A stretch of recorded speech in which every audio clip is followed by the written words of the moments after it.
Thanks, Rebecca. Hello, how are y'all doing? Good. How are you? Good. How are you? Good. Thanks for talking to me today. Sure. Of Thank you. course. I have not finished this series, but I'm like two-thirds in. So it's incredibly well made. So thank you for making Thank this you. and thanks for bringing it to my attention. Well, first of all, what made you to want to work on this series? Howard, why don't you start since Okay. you like, I'll pass yeah, this on. and Okay. then, Yeah. yeah. So, HBO and Story Syndicate sent me Elon's book, and they were curious to know if I thought there might be a show there. And I thought, in addition to being sort of a gripping read, there was an opportunity to illuminate and talk about the nature of violence against queer people during that time period, and also the nature of anti-violence and the activism that was required to combat it. Uh, and also like the lives of the victims we knew were quite complex. And we felt like, audiovisually, there'd probably be a way to deepen that as well.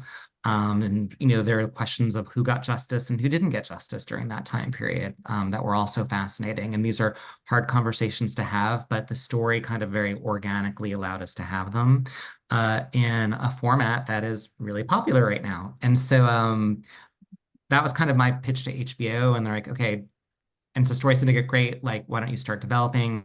And then we were looking for a filmmaker, and I sat down with Anthony, and I will pass it over to Anthony. Um, yeah. We were having dinner, and Howard said that he was working on this project called Last Call. And it suddenly like all came flooding back to me that a year earlier, another company had actually asked me to direct Last Call. They were thinking about buying the rights to this book that had not been published yet, and they wanted me to read the pre-publication version of it. So I read it and I loved it, but I was not interested in doing true crime at all. And I was also really nervous about the possibility of re-victimizing the queer community through the stories that are told in the book. Um, so I passed on it originally, and then a year later, almost exactly, Howard and I went to dinner, and he said everything he just said to you to me. And we had a deeper conversation about how this was sort of um, a true crime vehicle to have a much deeper conversation about anti-queer violence, which I had never really seen before. I had never seen a timeline of anti-queer violence and how we got to the place we are today laid out in the way we were talking about, and it got me really excited. And then now we're here doing this interview. Did either of you know about know these stories before you agreed to do this?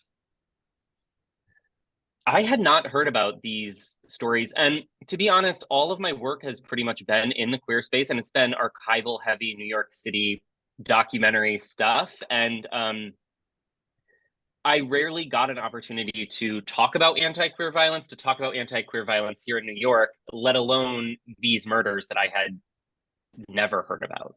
I don't Yeah. know if you had, Howard. I didn't know the crimes, but I did know about the work of the Anti-Violence Project. So yeah, so I was familiar with that part of it, but I wasn't familiar with as deep of the story. I produced this documentary, How to Survive a Plague, that sort of the work of ACT UP and TAG was part of that. So they were doing their work peripherally, not peripherally, like concurrently.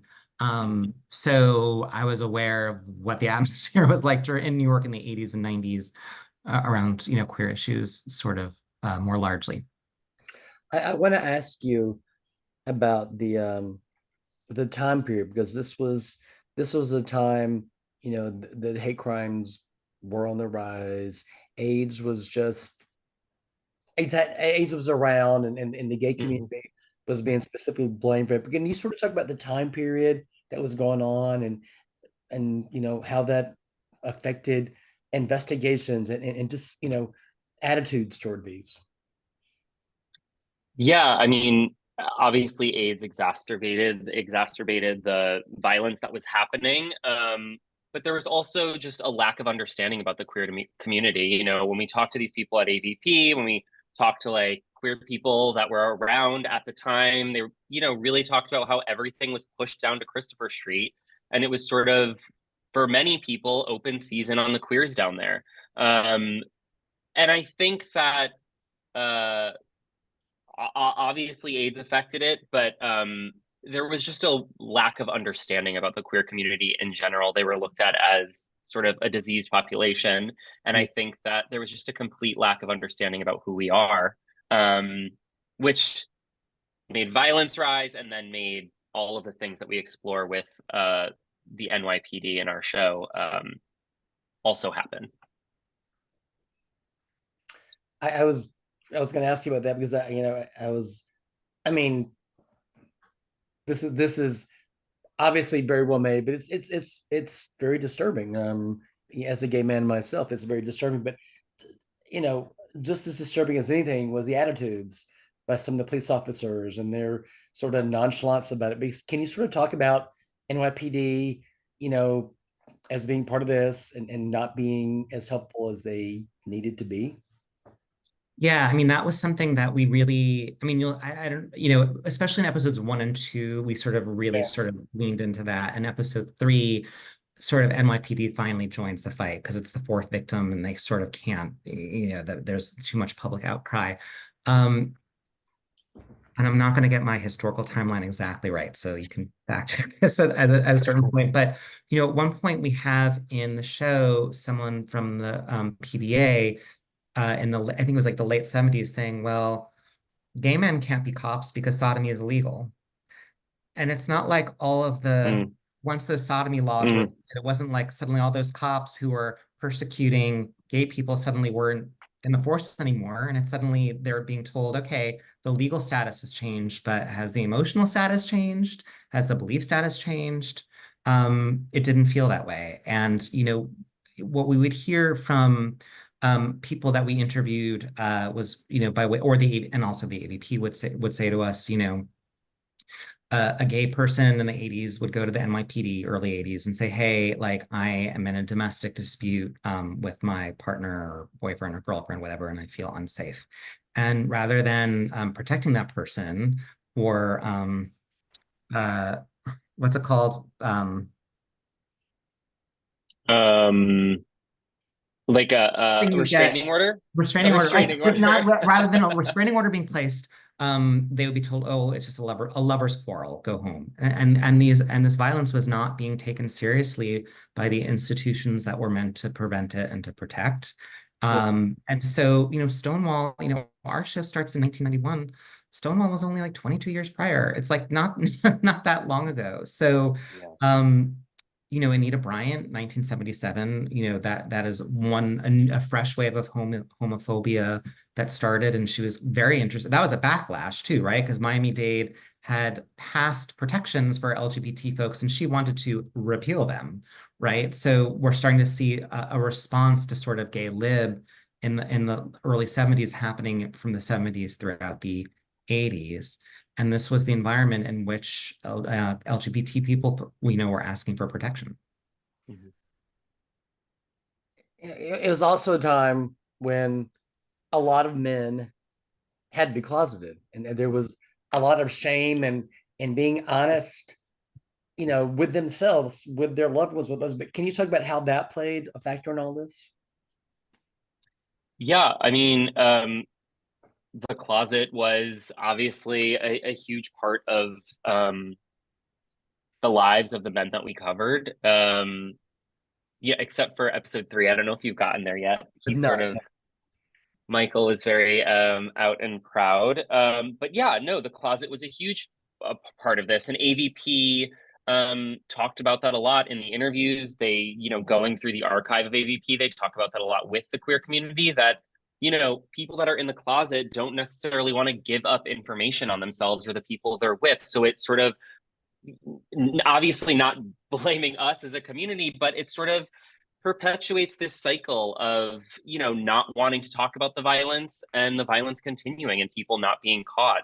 And I think that the police did like a really horrible job of making queer people comfortable and making them feel secure in talking about the violence that was happening. They weren't talking to these people in a caring, understanding way in order to make them feel like if they come forward, if they tell these stories, if they talk about the violence, then there will be some sort of resolution or this will end in a positive way. It wasn't that. They were sort of met with aggression and met with complete misunderstanding. So the cycle sort of just continued because of that. Yeah.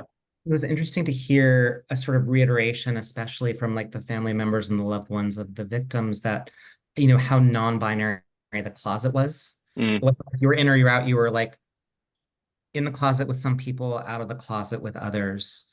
You know, something that I felt was really poignant actually in the first episode is, you know, Tony Hoyt, who was the former lover of Peter Anderson. You know, Anthony asked him, like, how did you feel about this relationship? And Tony thought about it for a bit. And he's like, it felt safe. We could be safe with each other. And that idea of that safety around other, you know, for a gay man with other gay men at a time where it didn't feel, you know, safe, you know, working in magazine publishing at the time, it was something that these folks really struggled with. And again, it's like not that long ago, you know, in Yeah. this kind of history. And we really wanted to sort of make sure an audience, especially a younger audience, sort of were able to understand the nuances of all of that. I was on the press site earlier today, and I was. This is a sentence that I read. You two wanted to go beyond the book and examine the how and why the killings occurred and the lack of police interference. Obviously, you know, the book. There's a lot of detail. There's a lot of detail on all this, but just what were the challenges specifically in taking the book and capturing all this and doing it in 4 hours? I mean, it's such a massive story, and if have you read the book by any chance? In the book, it's sort of Elon is such an incredible writer and reporter, and he really states all the facts. And I think that for me as a director, I really wanted to come at this from an emotional standpoint, especially for the queer men and being part of the community. I think being part of the community really changed the lens and changed how I directed this show and how we did this show. But I think there was a much deeper emotional story that we wanted to tell within these 4 episodes. And so, you know, it's different to write it on a page. It's one thing to write it on a page, and it's completely different to sit down with the families of these loved ones and give them the space and time to remember something that was 30 years ago, to get back to that emotional place. So just, I think allowing our story to breathe and the nuance it takes to sort of tell this in an emotional way and just not, you know, not tell it beat by beat like a normal true crime story. It took time and it took effort and it took great care. Hmm. But you know, it's interesting when you adapt something, you know, as filmmakers, we're always looking for the opportunities because it feels like if you're just retelling the book or the article, it's like someone Yeah. can read the book or the article. It's not offering anything complimentary.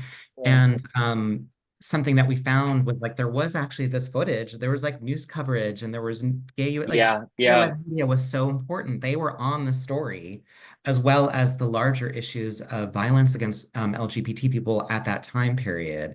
And Elon wasn't aware that all, I mean, we didn't know the AB stuff existed until we started digging into it, but, you know, Elon hadn't been even aware of all the stuff that was out there.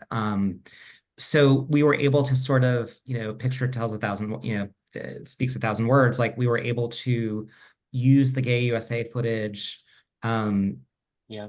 use that footage from the bar, you know, from the Five Oaks in there, stuff that just sort of gives you the picture very quickly, that it actually allowed us to do things in a shorter hand than maybe Elon was able to do in the book. And Elon was And, thrilled. and AVP, the Anti-Violence Project, was like kind enough and supportive of enough of this project that they really opened up their storage lockers. They like got into things that they haven't looked at since 1992, 1991, and allowed us and our team to really sift through decades of papers and tapes and everything. And so we had just an overwhelming archive to sift through, not only at AVP, but everything at Howard saying, yeah. Exactly. Anthony, a little bit earlier, you mentioned one of your hesitations is that you didn't want to re-victimize the queer communities. Can you sort of talk about that and how you were able to convince yourself to move forward? Yeah, even just for me telling these stories and sitting with people as they talk about violence, it was triggering. I think we were just having another interview and we were having a conversation about how, it felt like while we were making this, every queer person was like, yeah, I've been touched by violence, whether it's physical or verbal or mental. Like, there's all kinds of violence that happens to us as queer people. And so it was difficult just as a queer person to direct it and hear these stories and sit with them every day for 2 years. But also, I think that, you know, true crime is such a, for me, it's a intimidating genre because it can go, for me it can go so wrong. And I think that comes from not allowing it to be told from an emotional place. And so I really wanted all of our interview subjects, if they're talking about their own violence, if they're talking about their family's violence, to have the space and the time to talk about it. Yeah. Okay. And I know that this was mentioned a little bit earlier, but just can you talk to me a little bit about, reaching out to, family members and loved ones and people who knew the subjects here, and how, you know, did it take a lot of convincing to get some of them to be part of this? Yeah.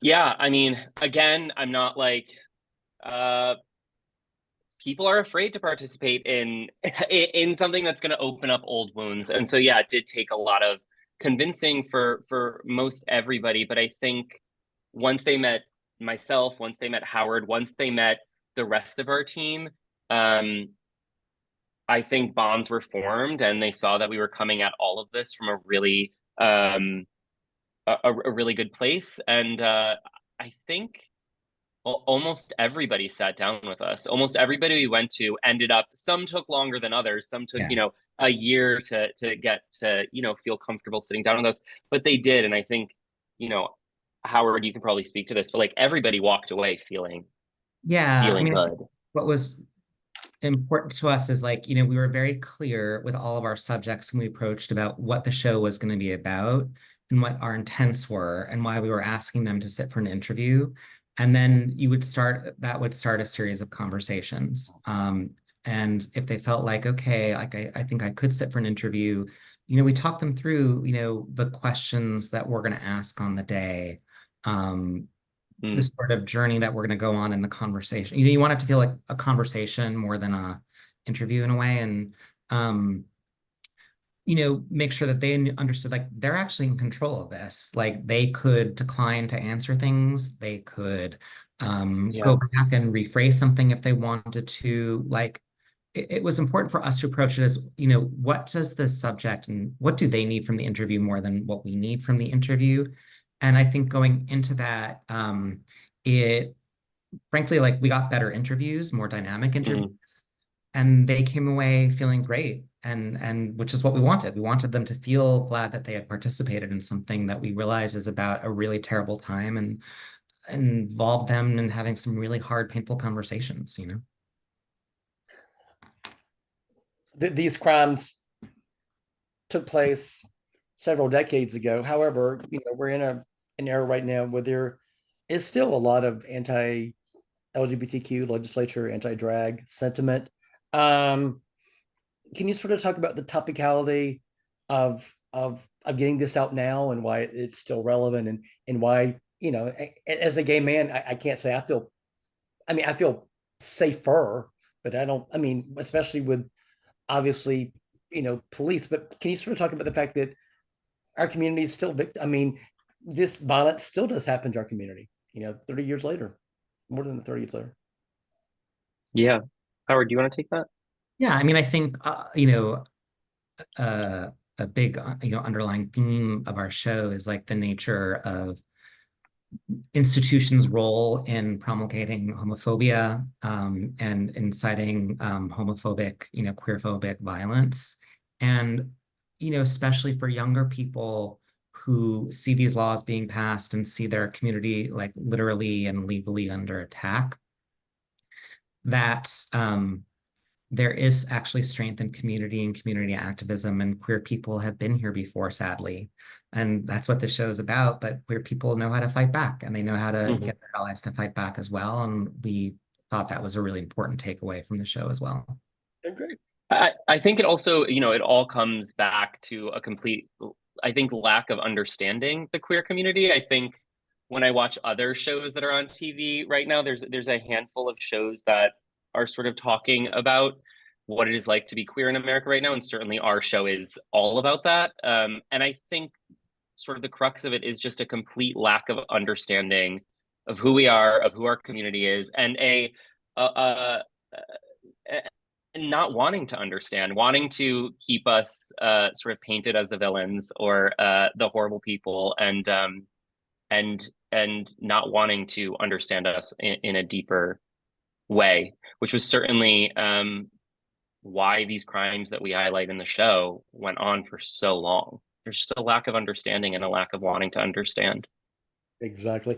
I think about the 25-minute mark. Thank you both so much for making this. Of course, thank you. I think I'll actually be interviewing you all again later on. I'm a member of the Society of LGBTQ Entertainment Critics, and I think Oh yeah, yeah, Q&A. So I'll be doing this again. So oh great. Okay, well yeah.